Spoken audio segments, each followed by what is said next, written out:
Ruang Dewa Bela Diri, bab 996 sampai dengan 1000. Bab 996 menuju Pulau Zero Srong. Alasan mengapa kompetisi daftar 100 teratas tahun ini menarik begitu banyak perhatian adalah karena ini akan menjadi kompetisi yang paling ketat hingga saat ini. Para ahli peringkat teratas dalam daftar tersebut dikabarkan telah membantai mereka yang berada di tingkat ke-9 alam transenden, yang berarti kekuatan mereka telah mencapai puncaknya. Demikian pula, mereka semua telah mencapai batas usia untuk berpartisipasi dalam kompetisi daftar 100 teratas.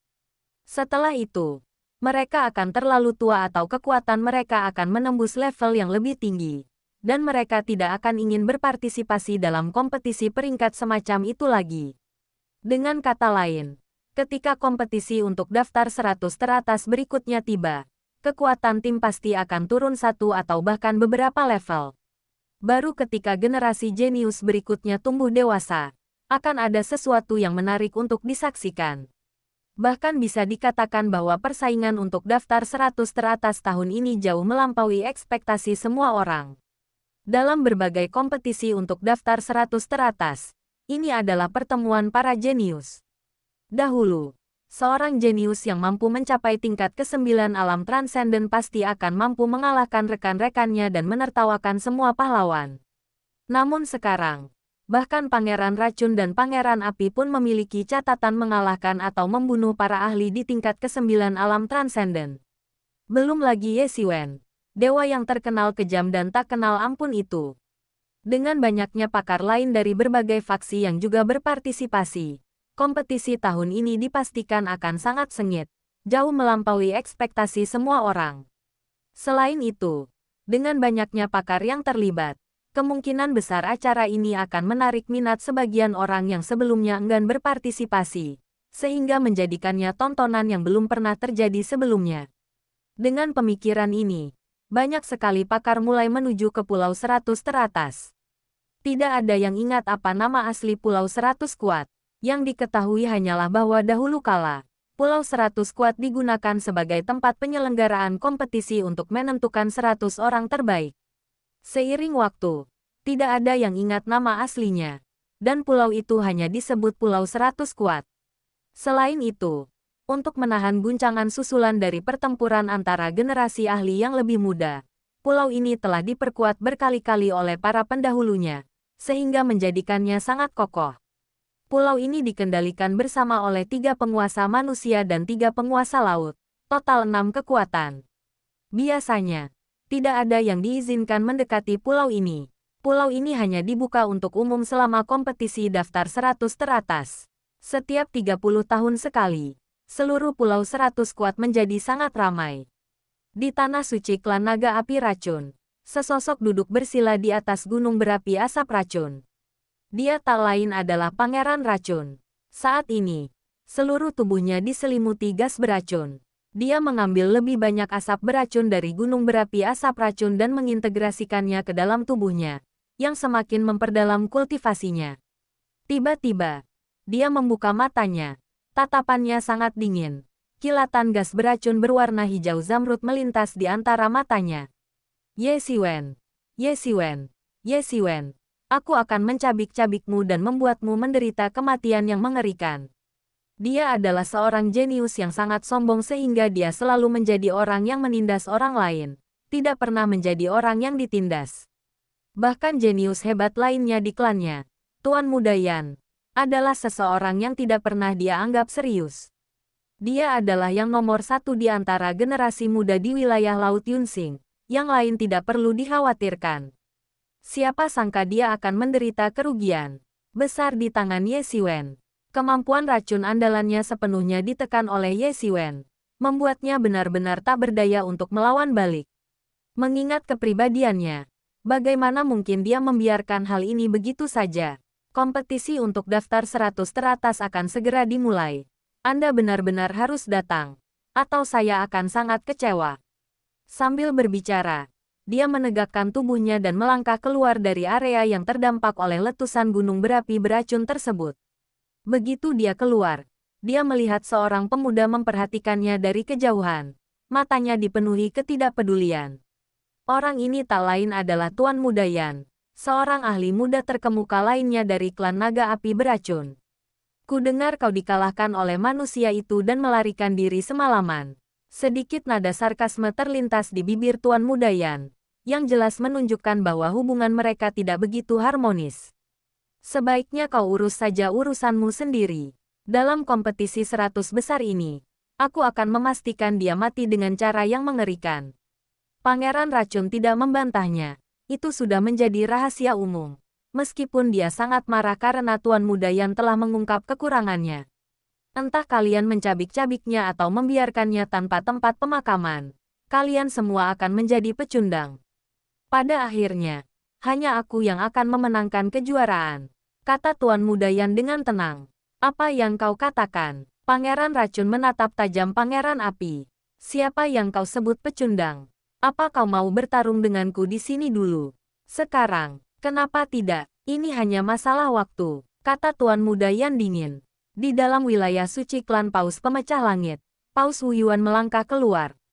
Kali ini, kejuaraan ini pasti milikku.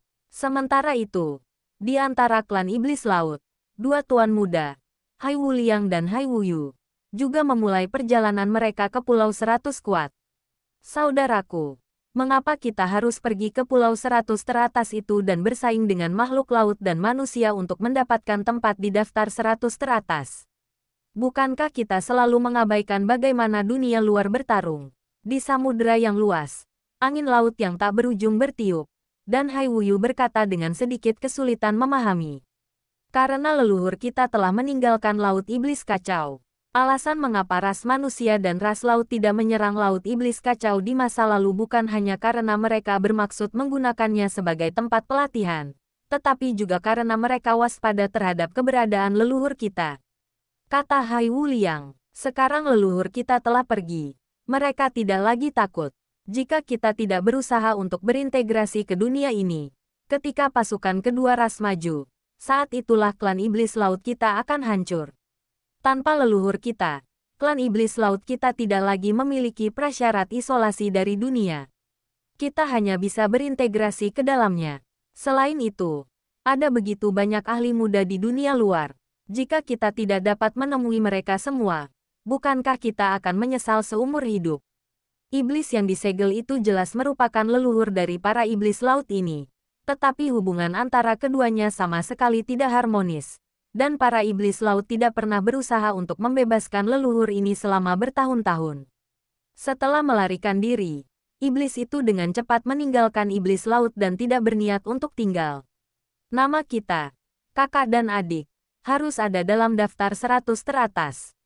Semua orang menuju ke Pulau 100 Kuat, dan Ye Xiwen, yang berada di Sekte Guiyuan, akhirnya keluar dari pengasingannya. Namun, Pei Xingchen belum keluar dari pengasingannya. Dia bekerja keras untuk naik dari tingkat ke-8 alam transenden ke tingkat ke-9.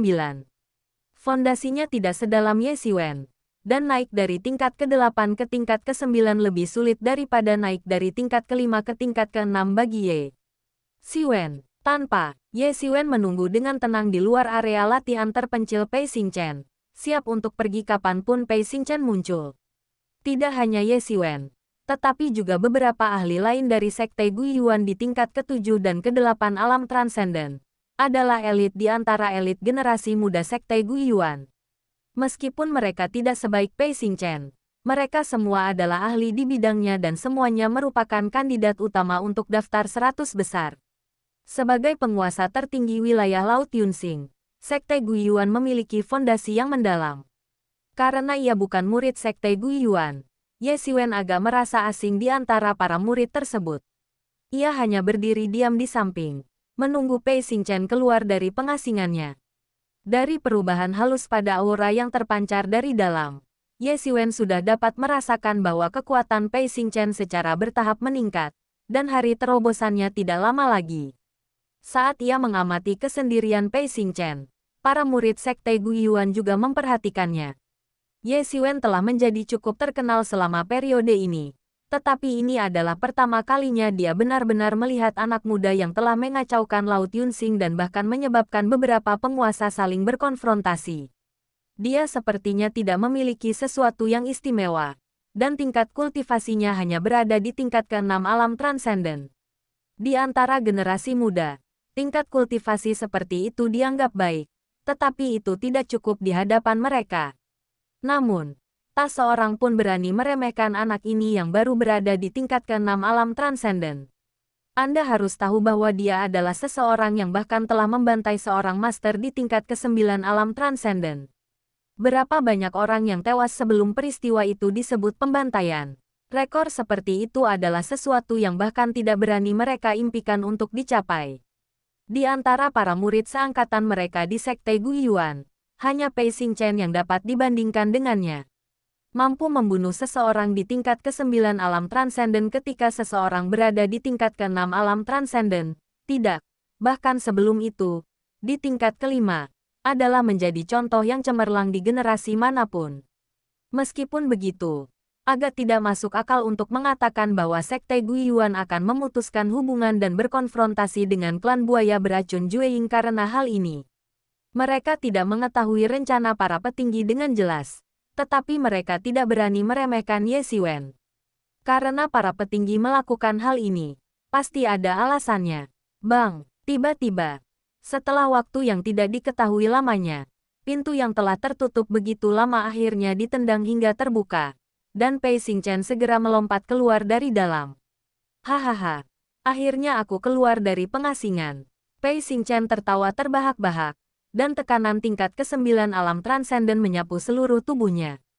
Para murid Sekte Guiyuan di sekitarnya sedikit goyah. Hanya Ye Xiwen yang sama sekali tidak terpengaruh, seolah-olah angin sepoi-sepoi menerpa wajahnya. Para murid Sekte Guiyuan langsung terkejut. Mereka tidak menyangka Pei Xingchen, yang baru saja keluar dari pengasingan, akan begitu tangguh.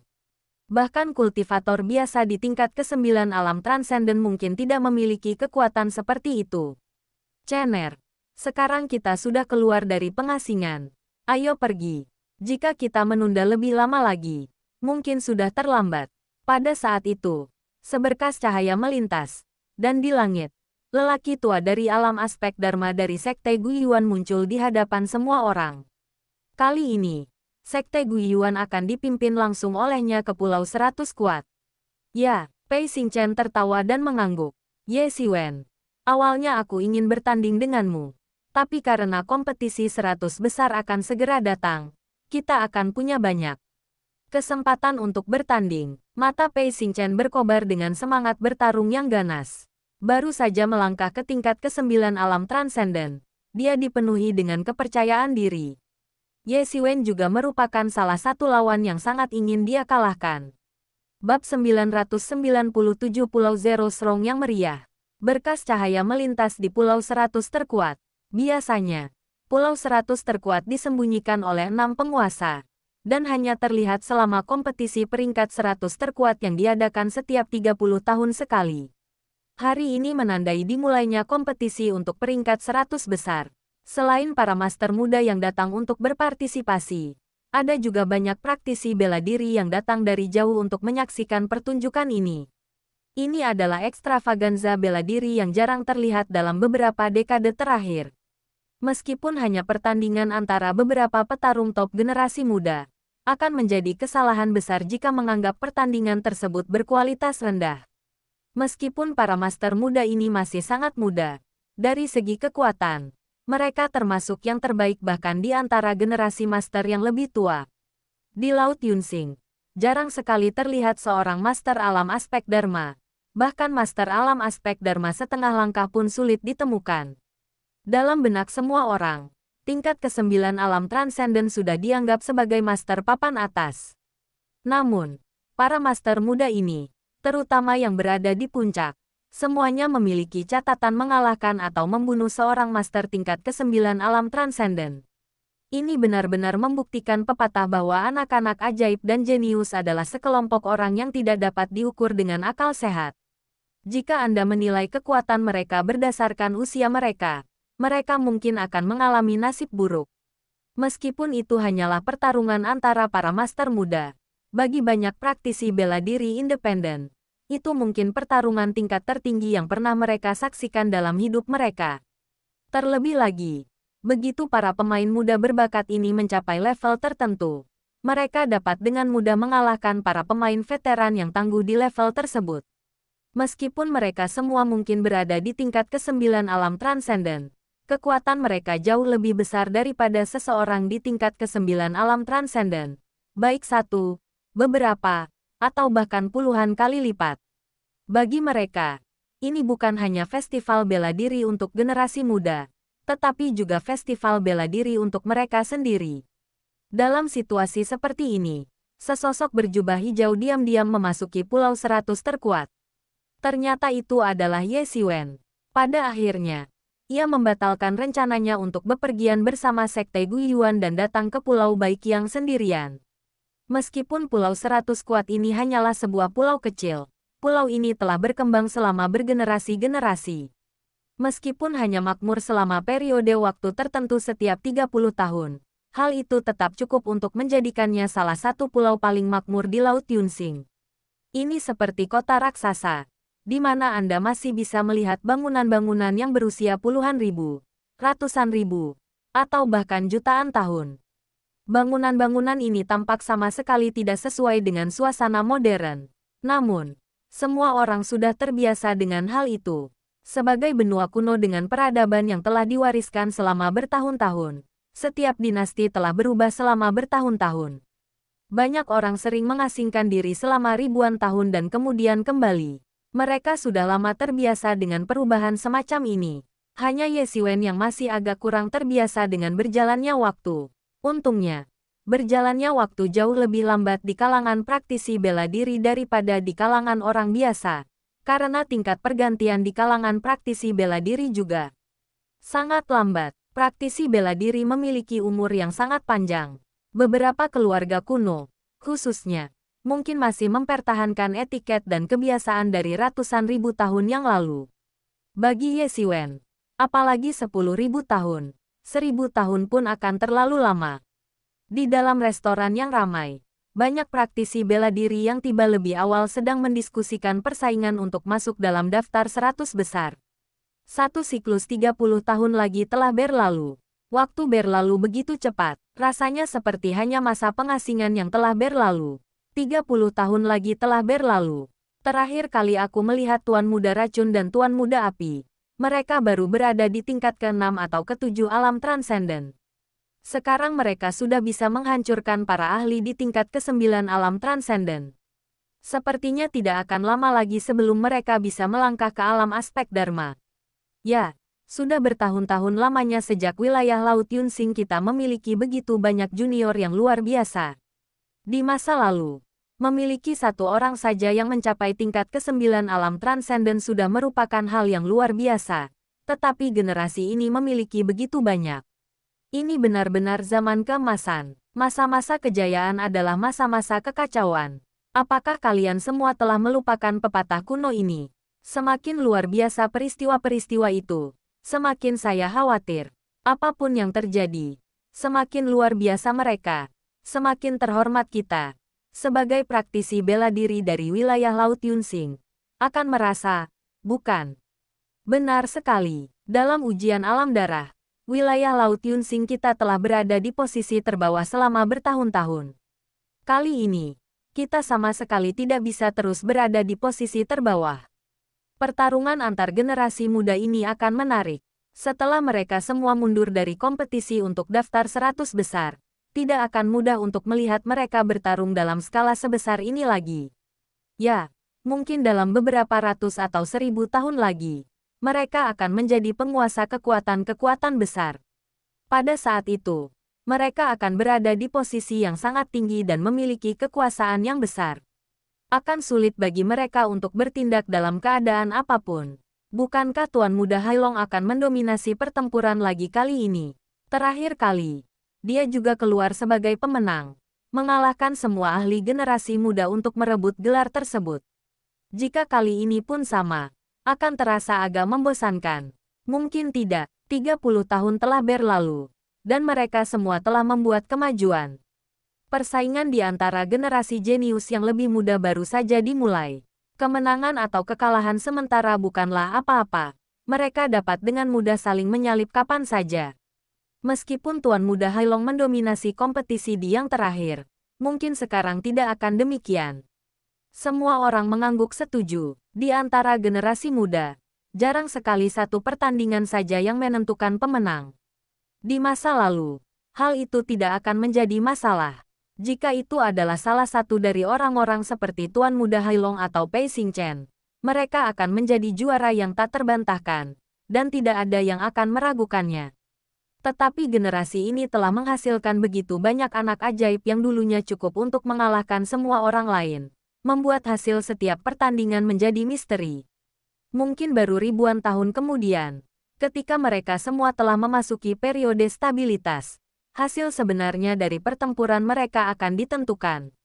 Namun, terlepas dari Tuan Muda Hailong, kali ini saya masih lebih percaya pada Ye Xiwen.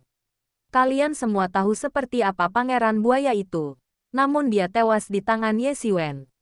Junior ini luar biasa. Penyebutan nama Ye Xiwen langsung menggema di antara banyak orang di restoran. Semua orang sangat tertarik pada pemuda yang tiba-tiba muncul ini, karena dia cukup kuat, dan dia cukup misterius. Tidak ada yang tahu latar belakangnya. Yang terpenting, dia hampir memicu konflik besar-besaran antara Sekte Guiyuan dan klan buaya beracun Jueying. Salah satu faktor ini saja sudah menarik banyak perhatian, apalagi jika ada begitu banyak faktor. Semua ini menunjukkan bahwa Ye Xiwen luar biasa, sama seperti Jian Wushuang. Ketika Jian Wushuang pertama kali muncul entah dari mana, dia juga menarik banyak perhatian. Asal-usulnya yang misterius, yang tidak diketahui siapapun, membuat segala sesuatu tentang dirinya sangat memikat. Bab 998 bunuh mereka. Orang-orang terampil dari berbagai kelompok etnis berkumpul di berbagai restoran. Meskipun restoran-restoran ini hanya dapat beroperasi dalam jangka waktu singkat setiap 30 tahun sekali, mereka mampu menghasilkan kekayaan yang sangat besar setiap kali beroperasi. Selama bertahun-tahun, mereka telah mengumpulkan kekayaan yang tak terhitung jumlahnya. Mengenai siapa yang pada akhirnya akan memenangkan kejuaraan, para ahli dari masing-masing ras memiliki tebakan mereka sendiri. Para ahli dari ras manusia tentu saja merasa bahwa pendatang baru dari ras manusia memiliki peluang lebih tinggi untuk menang. Dan dengan fakta bahwa Pangeran Hailong memenangkan kejuaraan terakhir kali, hal itu tentu saja lebih kredibel. Di sisi lain, para ahli klan laut juga percaya bahwa ada banyak ahli luar biasa di antara generasi muda klan laut, dan mereka belum tentu akan kalah dari Tuan Muda Hailong. Untuk sementara waktu, setiap orang memiliki versi kejadiannya masing-masing. Tetapi sebelum kompetisi sebenarnya dimulai, tidak ada yang tahu siapa yang akan menang. Namun, di antara pesan-pesan tersebut, satu pesan menarik perhatian Ye Xiwen. Ia awalnya mengira bahwa setelah Pangeran Buaya, klan buaya racun bayangan akan tanpa pemimpin. Banyak orang bahkan berspekulasi bahwa tanpa Pangeran Buaya sebagai pemimpin mereka akan jauh lebih kalem. Dan beberapa bahkan memprediksi bahwa klan buaya racun bayangan mungkin absen dari kompetisi tahun ini untuk daftar 100 teratas. Bagi generasi ahli yang lebih muda, ini mungkin merupakan masalah yang sangat penting. Tetapi bagi raksasa seperti klan buaya racun bayangan, ini bukanlah apa-apa. Bahkan jika mereka tidak berpartisipasi dalam 1 atau 10 sesi, mereka tetap akan menjadi salah satu penguasa Laut Yunsing. Apakah mereka berpartisipasi dalam kompetisi peringkat ini atau tidak, sebenarnya tidak masalah. Ada banyak master muda di wilayah Laut Yunsing yang sama sekali tidak tertarik untuk berpartisipasi. Tidak masalah jika mereka tidak berpartisipasi, tetapi jika mereka berpartisipasi dan bahkan tidak bisa masuk 10 besar, maka mereka akan benar-benar kehilangan muka. Jika Pangeran Buaya ada di sini, tidak akan menjadi masalah bagi mereka untuk masuk ke 10 besar, dan mereka bahkan akan memiliki peluang besar untuk memenangkan kejuaraan. Namun, tanpa kehadiran Pangeran Buaya, kompetisi tahun ini dipenuhi dengan talenta luar biasa, termasuk para ahli top dari berbagai bidang. Pada tahun-tahun sebelumnya, mereka akan menjadi kandidat juara, tetapi tahun ini, mereka hanya dianggap sebagai favorit kuat. Sangat mudah membayangkan betapa sengitnya persaingan tahun ini. Mereka bahkan mungkin tidak masuk 10 besar, yang akan menjadi aib besar. dan mereka mungkin lebih baik tidak berpartisipasi sama sekali. Banyak orang berpikir seperti ini. Bahkan Ye Xiwen pun berpikir demikian. Namun, hasilnya tidak seperti yang diharapkan. Klan buaya racun bayangan tidak hanya datang dengan cara yang megah, tetapi juga menampilkan seorang jenius mengerikan lainnya untuk menggantikan Pangeran Buaya. Jenius mengerikan bernama Bayangan Buaya ini sebelumnya tidak ada berita tentang dirinya. Tetapi meskipun tidak ada yang pernah mendengar tentang orang bernama Crocodile Shadow ini, informasi tentang dirinya dengan cepat ditemukan oleh publik. Konon, ratusan tahun yang lalu, ia pernah bersaing dengan Pangeran Buaya untuk memperebutkan kekuasaan. Keduanya bertarung dari alam bawaan hingga alam suci agung. Setelah mencapai alam suci agung, Bayangan Buaya perlahan-lahan menghilang dari sorotan. Diyakini bahwa ia hanyalah sosok seperti meteor yang akan bersinar sebentar lalu menghilang sepenuhnya. Tanpa diduga, setelah kejatuhan Pangeran Buaya, dia muncul kembali di hadapan semua orang. Meskipun beberapa tokoh yang lebih tua mengenali Bayangan Buaya, semua informasi itu berasal dari ratusan tahun yang lalu. Sangat sedikit orang yang tahu kekuatan Bayangan Buaya saat ini. Namun, karena dia dipilih untuk menggantikan Pangeran Buaya, kekuatannya pasti sangat besar. Oleh karena itu, setelah Ye Xiwen, Crocodile Shadow kembali menjadi topik pembicaraan. Semua orang takjub bahwa fondasi klan buaya racun bayangan ternyata jauh lebih kuat dari yang mereka bayangkan. Mereka mengira bahwa setelah kematian Pangeran Buaya, klan buaya racun bayangan tidak akan lagi mampu menghasilkan seorang pemimpin. Tetapi tanpa diduga, mereka masih memiliki satu pemimpin yang tersembunyi. Pada saat ini, semua orang jelas mengerti bahwa ini adalah strategi yang telah disiapkan klan buaya racun bayangan sejak lama. Dan Pangeran Buaya hanyalah pahlawan buaya yang mereka tampilkan di permukaan, tetapi merupakan salah satu rencana cadangan mereka. Namun, hanya kekuatan dominan seperti klan buaya racun bayangan yang mampu melakukan hal seperti ini. Bagi kekuatan biasa, akan sangat luar biasa jika mereka mampu menghasilkan satu jenius seperti itu, apalagi menyembunyikannya, yang jelas-jelas mustahil. Ye Xiwen juga diam-diam menjadi waspada. Kelompok seperti Shadow Poison Crocodile jelas tidak bisa dibandingkan dengan kelompok biasa. Fondasinya benar-benar mendalam dan tidak bisa diremehkan. Persaingan untuk 10 besar dalam daftar 100 teratas tahun ini mungkin bahkan lebih sengit dari yang dia bayangkan. Sekarang setelah Crocodile Shadow muncul, berapa banyak lagi master tak dikenal yang akan muncul? Memikirkan hal ini, Ye Xiwen merasa darahnya mendidih. Datang ke benua kuno yang terpencil. Bukankah ini tujuan sebenarnya? Namun, tepat ketika semua orang sedang berdiskusi dengan sengit, terdengar keributan besar dari lantai bawah, dan semua orang bergegas ke jendela untuk melihat ke bawah. Ye Xiwen menunduk dan melihat dua kelompok orang saling berhadapan di jalan. Pihak yang tampak gagah adalah ahli dari klan buaya beracun tanpa bayangan, yang sedang ramai dibicarakan semua orang. Kali ini, banyak ahli dari klan buaya bayangan datang untuk bersaing memperebutkan daftar 100 teratas. Bahkan, lebih dari setengah dari mereka telah hadir.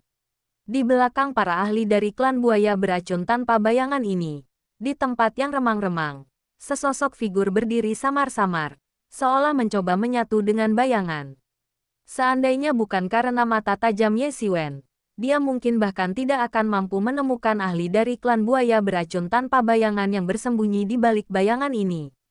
Seperti ular berbisa yang bersembunyi di balik bayangan, ia bisa menerkam kapan saja, dan bahkan sekilas melihatnya saja sudah memberikan perasaan bahaya yang sangat besar. Meskipun Ye Xiwen tidak mengetahui namanya, dia hampir langsung menebak bahwa itu adalah Crocodile Shadow, yang sekarang menjadi pusat perhatian semua orang. Di sisi lain, ada juga sekelompok orang, tetapi mereka jelas jauh lebih lemah daripada orang-orang dari klan buaya racun bayangan. Dan seluruh aura mereka benar-benar tertekan dan berada dalam posisi yang tidak menguntungkan. Dua tokoh utama tersebut juga merupakan kenalan lama Ye Xiwen. Mereka adalah Bai Hanmo dan Yao Qian, yang sudah lama tidak ia temui.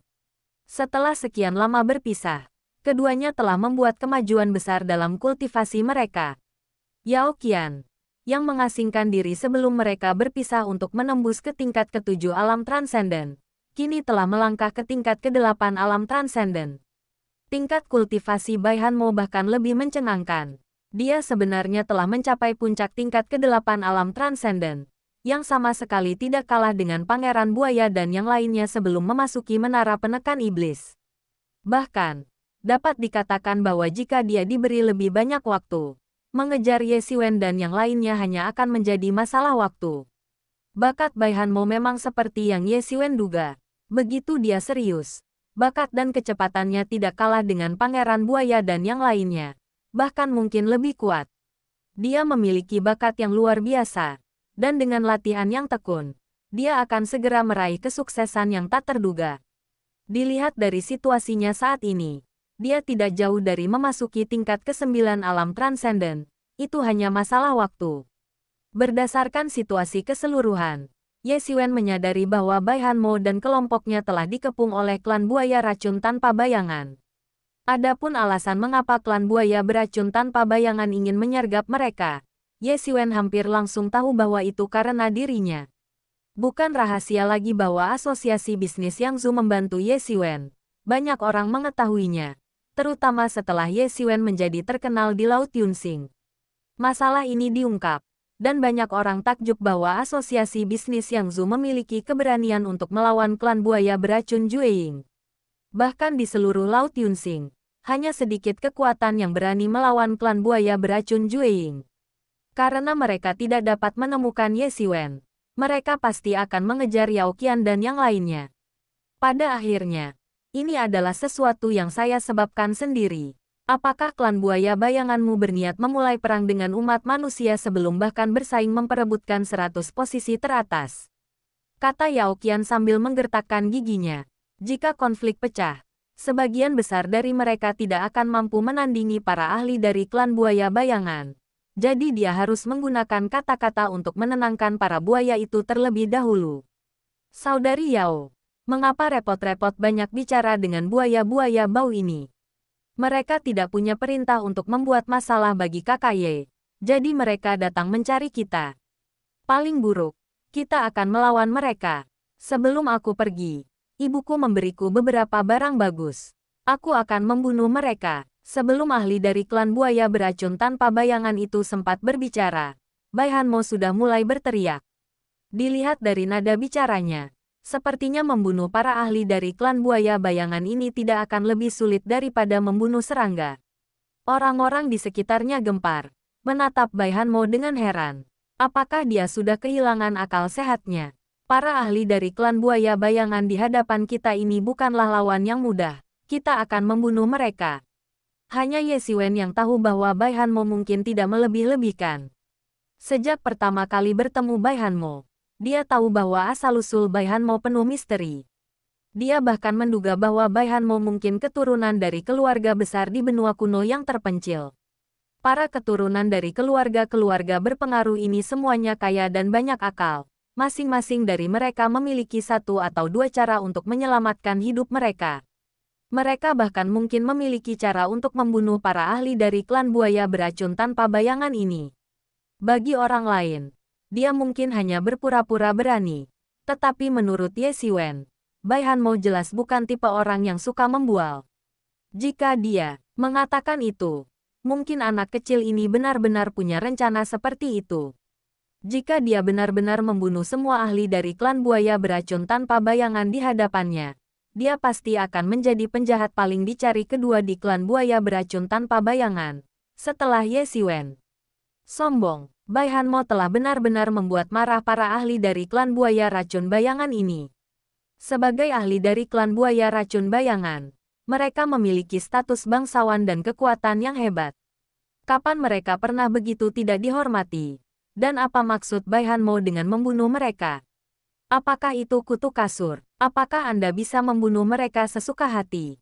Beraninya kau. Aku ingin melihat apakah kau masih sekuat itu setelah aku menghancurkan semua tulangmu. Pakar dari klan buaya beracun tanpa bayangan itu melakukan gerakan ganas. Dia sebenarnya seorang master di tingkat ke-8 alam transenden. Bab 999 juga berterima kasih kepada Ye Xiwen. Meskipun mereka bukan lagi generasi muda, Fakta bahwa mereka mampu mengirimkan begitu banyak ahli di tingkat ke-7 dan ke-8 alam transenden menunjukkan betapa mendalamnya fondasi klan buaya racun tanpa bayangan. Banyak dari mereka telah dibunuh oleh Ye Xiwen sebelumnya, dan kemudian mereka menderita kerugian besar di tangan binatang buas itu. Fakta bahwa mereka masih dapat mengirimkan begitu banyak pasukan sekarang menunjukkan betapa kuatnya fondasi mereka.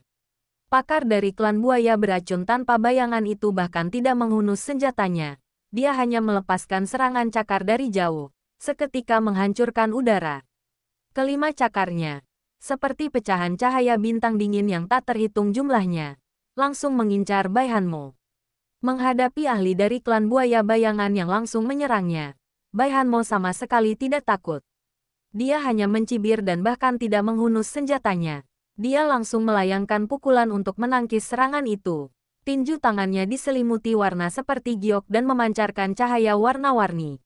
Ledakan dahsyat terjadi dari titik benturan, menyebabkan percikan api beterbangan kemana-mana. Ini menunjukkan betapa hebatnya pertempuran itu. Guncangan susulan yang mengerikan bahkan menyebabkan ruang yang diperkuat secara khusus di Pulau Hundred Strong mulai mengalami distorsi. Namun, yang mengejutkan semua orang, sesosok muncul secara horizontal. Tetapi itu bukan Bai Hanmo, melainkan ahli dari klan buaya beracun tanpa bayangan. Pakar dari klan buaya beracun tanpa bayangan memuntahkan seteguk darah dan langsung terlempar, menyerbu langsung ke arah para pakar lain dari klan buaya beracun tanpa bayangan di belakangnya. Bang, bang! Dia langsung menghantam beberapa ahli dari klan buaya racun bayangan yang berada di tingkat ke-7 dan ke-8 alam transenden, mematahkan semua tulang mereka dan menyapu tubuh mereka hingga terpental. Menyedihkan, Bai Hanmo terkekeh, bahkan tidak melirik para ahli dari klan buaya racun bayangan yang terlempar jauh oleh pukulannya. Dia tampak sangat meremehkan, tapi kalau dipikir-pikir, itu masuk akal. Orang-orang ini bahkan tidak bisa menahan satu pukulannya. Hak apa yang mereka miliki untuk mendapatkan rasa hormatnya. Barulah kemudian semua orang akhirnya tersadar dan mempertimbangkan kembali perkataan Bai Hanmo. Pendapat mereka benar-benar berbeda dari sebelumnya. Tampaknya klaim pemuda itu tentang membunuh para ahli dari klan buaya beracun tanpa bayangan bukanlah sekadar sesumbar kosong, tetapi sesuatu yang benar-benar bisa dia lakukan. Siapa orang ini? Bagaimana dia bisa sekuat ini? Tanya seseorang. Pakar dari klan buaya racun tanpa bayangan itu juga seorang pakar veteran tingkat 8 alam transenden. Tapi dia bahkan tidak mampu menahan satu pukulannya pun. Mungkinkah dia telah mencapai level pangeran racun atau pangeran api? Aku tidak tahu. Aku juga belum pernah melihat orang ini sebelumnya. Tapi itu normal. Setiap tahun selalu ada beberapa tuan muda seperti ini yang belum pernah terlihat sebelumnya. Karena itulah yang membuat persaingan untuk daftar 100 besar begitu menarik setiap tahunnya. Sama seperti Jian Wushuang sebelumnya, dia muncul entah dari mana tanpa peringatan apapun. Seketika itu juga, semua orang mulai membicarakan Bai Hanmo, yang bertingkah aneh. Bai Hanmo juga memasang ekspresi puas di wajahnya, jelas sangat senang menjadi pusat perhatian. Kau sungguh nakal, kata Yao Qian kepada Bai Hanmo dengan sedikit rasa tak berdaya. Bertahun-tahun telah berlalu, bocah kecil dari keluarga Bai yang baru saja ia temui kini bahkan lebih kuat darinya. Jika diberi cukup waktu, ia mungkin bahkan tidak memiliki banyak saingan di antara generasi muda ahli di wilayah Laut Yunsing. Kini tak seorang pun menganggap kata-katanya sebelumnya sebagai sekadar sikap keras kepala. Banyak orang berspekulasi bahwa, seperti kata pepatah, burung-burung yang sejenis akan berkumpul bersama. Jika bahkan orang-orang di sekitar Ye Xiwen begitu berprestasi, topeng macam apa yang Ye Xiwen kenakan? Keheningan mencekam menyelimuti seluruh tempat kejadian. Semua orang memperhatikan ahli dari klan buaya bayangan. Ahli ini, yang selalu tangguh dan tidak mau menerima kekalahan, tiba-tiba mengalami kekalahan telak. Bagaimana mungkin dia bisa membiarkannya begitu saja sekarang? Sementara itu, para ahli dari klan buaya beracun tanpa bayangan semuanya menatap bayangan buaya di antara bayangan-bayangan di belakang mereka. Jelas, di antara orang-orang ini, Crocodile Shadow adalah satu-satunya yang mampu mengambil keputusan. Namun, dia sama sekali tidak menunjukkan minat pada adegan yang sangat tegang itu. dan malah memfokuskan pandangannya langsung pada Ye Xiwen, yang sedang menyaksikan keributan dari lantai 2. Intuisi mengatakan kepadanya bahwa orang ini adalah yang paling berbahaya di antara mereka yang hadir, dan bahkan dia sendiri merasa terancam olehnya. Adapun yang lain, mereka sama sekali tidak perlu dikhawatirkan.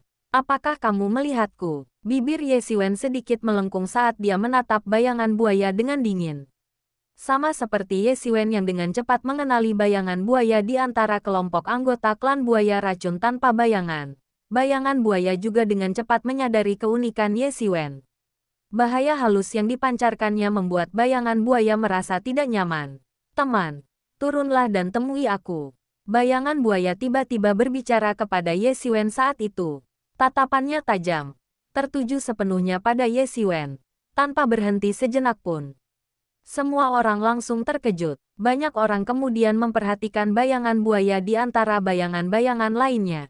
Banyak orang masih tidak tahu siapa orang di antara bayangan-bayangan itu. Tetapi dilihat dari ekspresi orang-orang dari klan buaya beracun tanpa bayangan yang menatapnya, dia jelas merupakan tokoh besar di klan buaya beracun tanpa bayangan. Ke arah yang sama dengan pandangannya, terlihat seorang pemuda berjubah biru berdiri di lantai 2, tersenyum, seolah sedang menyaksikan pertunjukan yang menarik sambil mengamati segala sesuatu di bawahnya. Kakak Ye, Bai Hanmo dengan cepat melihat Ye Xiwen dan berseru gembira. Mata indah Yao Qian juga penuh kejutan, dan dia melihat sekeliling dengan penuh pesona. Meskipun aku tahu ada kemungkinan besar bertemu Ye Xiwen di pulau berkekuatan 100 orang ini, aku tidak menyangka akan bertemu dengannya secepat ini. Dengan kehadiran Ye Xiwen, dia merasa jauh lebih tenang. Mungkin karena prestasi Ye Xiwen yang mengesankan, atau mungkin karena alasan lain. Singkatnya, saat aku melihatnya muncul, aku merasa jauh lebih tenang. Dan para ahli dari klan buaya beracun tanpa bayangan di hadapanku tidak lagi tampak begitu sulit untuk dihadapi. Melihat bahwa ia telah dilihat oleh semua orang, Ye Xiwen berhenti bersembunyi dan melangkah maju, menghilang seketika. Ketika ia muncul kembali, ia sudah berada di depan Yao Qian dan Bai Hanmo. Mengabaikan suasana tegang di antara anggota klan buaya bayangan di pihak lain, dia hanya tersenyum dan berkata kepada Yao Qian dan Bai Hanmo, "Sudah lama tidak bertemu, kalian berdua semakin kuat." Ye Xiwen awalnya mengira bahwa masuknya Yao Qian ke tingkat ke-7 alam transenden sudah cukup mengesankan, tetapi sekarang dia sudah memasuki tingkat ke-8. Meskipun ini baru pertama kalinya, itu tetap di luar dugaan Ye Xiwen. Bai Hanmo bahkan lebih mengejutkan daripada Yao Qian. Sebelum Yao Qian sempat berbicara, Bai Hanmo menyela. Benar, benar. Aku jauh lebih baik dari sebelumnya, kan? Hahaha, jelas. Mendapatkan persetujuan Ye Xiwen adalah hal yang sangat membahagiakan bagi Bai Hanmo. Meskipun dia telah banyak dewasa sejak awal karena pengalaman masa lalunya dan tahu bahwa dia perlu bekerja keras untuk berkultivasi. Karena dunia ini jauh lebih berbahaya daripada yang dia bayangkan. Kepribadiannya tidak banyak berubah dan dia masih seperti anak kecil. Saat semua orang masih menebak siapa orang di depan mereka, seorang master dari klan buaya racun tanpa bayangan tiba-tiba mengenali identitas Ye Xiwen dan berseru kaget. Ye Xiwen, kau Ye Xiwen. Saat itu, semua orang gempar. Apakah dia Ye Xiwen? Tidak mungkin. Dia Ye Xiwen. Dia sangat berani. Saat ini, dia tidak bersama anggota sekte Guiyuan. Bukankah dia takut dibunuh oleh para ahli dari klan buaya beracun Jueying? Bagaimana mungkin, di pulau 100 terkuat ini, bahkan para ahli di alam aspek Dharma pun tidak diizinkan untuk bergerak. Selain para ahli di alam aspek Dharma, berapa banyak orang yang bisa menandingi Ye Xiwen? Dia sepertinya tidak sekuat itu. Konon, dia pernah membunuh beberapa ahli di tingkat ke-9 alam transenden. Benarkah itu? Sepertinya tidak. Kelihatannya tidak sekuat itu sama sekali. Kerumunan itu bergemuruh kegembiraan. Semua orang membicarakan masalah tersebut. Beberapa saat sebelumnya, mereka membicarakan Ye Xiwen. Dan sekarang, dalam sekejap mata, protagonis legendaris ini muncul tepat di samping mereka. Banyak orang yang baru saja bergosip kini merasa lega karena tidak mengatakan hal buruk tentang Ye Xiwen. Jika Ye Xiwen mendengarnya, pasti akan terjadi hal yang mengerikan. Anda harus mengerti. Ini adalah seseorang yang berani membunuh bahkan kepala keluarga muda dari klan buaya bayangan. Apalagi yang tidak akan dia lakukan. Jika Crocodile Prince bisa melakukan apa saja, maka mereka bisa melakukannya tanpa tekanan sama sekali. Setelah mendengar bahwa ahli dari klan buaya beracun tanpa bayangan mengenali identitas Ye Xiwen, wajah Crocodile Shadow menunjukkan sedikit keterkejutan. Jelas, dia telah mendengar cukup banyak tentang Ye Xiwen akhir-akhir ini. Seluruh klan buaya racun bayangan sangat membenci Ye Xiwen. Kematian Pangeran Buaya adalah kehilangan besar yang tidak mampu ditanggung oleh klan buaya racun bayangan. Selain Pangeran Buaya, beberapa ahli tingkat ke-9 dari alam transenden juga tewas di tangan Ye Xiwen. Kerugian ini sangat besar, meskipun belum memengaruhi rasa dendam. Bagaimana mungkin klan buaya racun bayangan yang sombong dan angkuh itu dapat menerimanya? Namun, itu urusan mereka jika orang lain membenci Ye Xiwen. Adapun Crocodile Shadow, dia hanya tersenyum tipis, melangkah maju, dan berkata, "Kau Ye Xiwen." "Benar, kau adalah bayangan buaya," kata Ye Xiwen sambil tersenyum. Kerumunan itu kembali bergemuruh. Jika Ye Xiwen adalah inti dari diskusi sebelumnya, maka inti lainnya jelas adalah bayangan buaya yang misterius dan tak terduga dari klan buaya racun tanpa bayangan. Di luar dugaan, saya benar-benar bertemu dengan mereka berdua. Rasanya seperti bertemu hantu ketika saya keluar. Namun, semua orang dengan cepat mengesampingkan pikiran mereka, karena dibandingkan dengan pertarungan antara dua tuan muda papan atas yang mereka nantikan, apa artinya bergosip tentang mereka? Benar sekali. Crocodile Shadow mengangguk tanpa ragu. Kau sekarang cukup terkenal di klan kami. Suatu kehormatan bagi saya, kata Ye Xiwen sambil tersenyum. Wajah para anggota klan buaya bayangan langsung berubah muram. Mereka tidak menganggap ini sebagai suatu kehormatan. Sebaliknya, ini adalah suatu aib. Ngomong-ngomong, aku harus berterima kasih padamu, kata bayangan buaya sambil tersenyum licik. Bab 1000 kali ini, aku akan mengerahkan seluruh kemampuanku. Ngomong-ngomong, aku harus berterima kasih padamu, kata Crocodile Shadow sambil tersenyum sinis. Jika kau tidak membunuh Pangeran Buaya, orang-orang tua itu pasti akan menunggu entah berapa lama sebelum aku dibebaskan. Kata-kata Crocodile Shadow membuat semua orang merinding. Meskipun hanya kalimat sederhana, racun dalam kata-katanya membuat semua orang bergidik. Seorang anak ajaib yang baru berusia beberapa ratus tahun harus hidup di bawah bayang-bayang orang lain sebagai pasukan cadangan bagi klan. Meskipun ia diberi lingkungan kultivasi yang tidak kalah dengan Pangeran Buaya, bagi seorang anak muda seusianya, itu sama saja dengan dikorbankan. Seandainya Ye Xiwen tidak membunuh Pangeran Buaya, dia mungkin akan hidup di bawah bayang-bayang Pangeran Buaya selama sisa hidupnya. Sebagai salah satu kekuatan tersembunyi dari klan buaya racun tanpa bayangan, hingga kematiannya. Ini sungguh kejam bagi seorang tuan muda. Semua orang dapat dengan mudah membayangkan betapa besar kebencian yang dipendam Crocodile Shadow terhadap klan tersebut. Tetapi ketika dihadapkan dengan kehendak seluruh klan, betapapun enggannya dia, apa yang bisa dia lakukan selain hidup sebagai bayang-bayang Crocodile Prince, di bawah bayang-bayangnya. Sebagai makhluk raksasa yang telah ada selama bertahun-tahun, klan buaya racun bayangan telah lama menetapkan seperangkat aturan dan peraturan sendiri.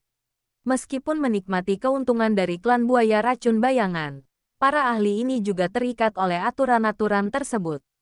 Bagaimanapun, inilah kenyataan pahitnya. Sekarang Pangeran Buaya sudah tidak lagi berada di atasku. Akhirnya aku bisa menghirup udara dunia ini dengan bebas.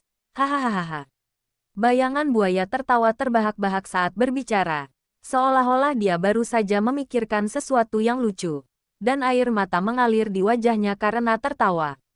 Tiba-tiba, bayangan buaya berhenti tertawa, menatap Ye Xiwen, dan berkata, "Sebagai ucapan terima kasih, aku akan mengirimmu ke neraka secara pribadi. Mulai sekarang, kau akan dikenang dalam sejarah. Kau akan menjadi anak ajaib pertama yang kubunuh.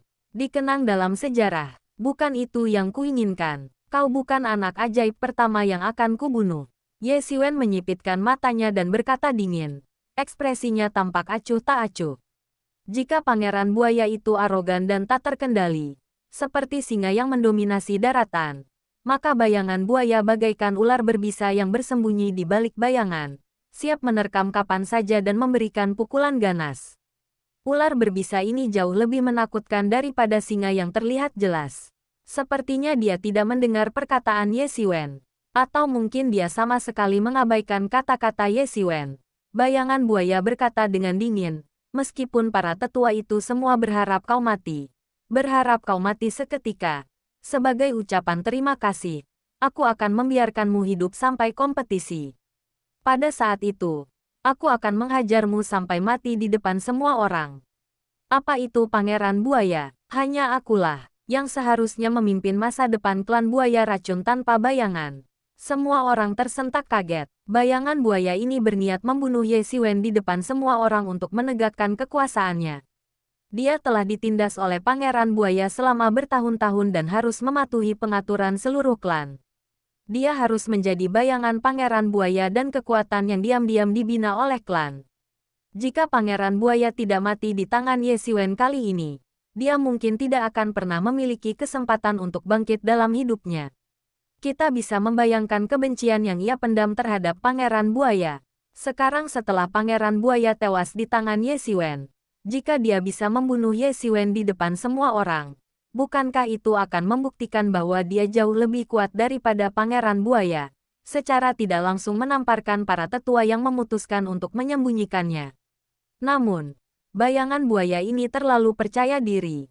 Sekalipun ia pernah setara dengan Pangeran Buaya, pria di depannya adalah orang yang membantai Pangeran Buaya. Bagaimana mungkin ia begitu yakin bisa mengalahkan Ye Xiwen dalam kompetisi? Bagaimana jika dia dibunuh oleh Ye Xiwen? Jelas sekali, dia tidak mempertimbangkan kemungkinan hasil ini. Mungkin dalam benaknya, itu adalah sesuatu yang tidak akan pernah terjadi. Jangan coba melarikan diri. Kau harus tahu betapa para tetua di klan kami membencimu.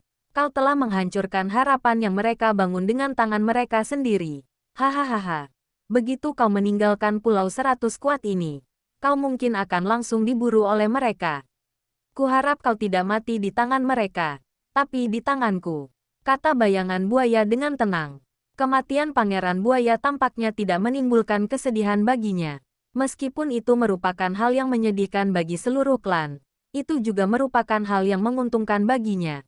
Karena hanya dengan kematian Pangeran Buaya dia bisa naik ke posisi terkemuka. Lari, kenapa aku harus lari? Ye Xiwen menyipitkan mata dan tersenyum. Para tetua di klanmu pasti sangat membenciku sekarang. Tapi jika aku membunuh seorang jenius lagi, apakah mereka akan menjadi gila? Tatapan Ye Xiwen ke arah bayangan buaya dipenuhi dengan niat membunuh yang tak terselubung. Meskipun dia dan bayangan buaya tidak memiliki dendam besar, dan bayangan buaya dapat tampil terbuka di depan semua orang berkat Ye Xiwen, keduanya berada di pihak yang sangat berbeda, dan hubungan mereka adalah hubungan hidup dan mati. Jika Crocodile Shadow ingin mendapatkan pengakuan dari klan buaya racun tanpa bayangan, menghilangkan pengaruh Pangeran Buaya, dan membuktikan bahwa dia lebih kuat dari Pangeran Buaya, apa yang bisa lebih cepat daripada langsung melenyapkan Ye Xiwen? Bagi Ye Xiwen, alasannya sangat sederhana. Dia hanya punya satu alasan. Siapapun yang mencoba membunuhnya, dia akan membunuh mereka. Tidak ada kejutan lain. Dan sama sekali tidak rumit. Itu saja. Hahaha. Bunuh aku. Aku kagumi kesombonganmu. Nikmati saat-saat terakhirmu. Bayangan buaya tertawa terbahak-bahak. Seolah-olah dia sepenuhnya mengendalikan Ye Xiwen.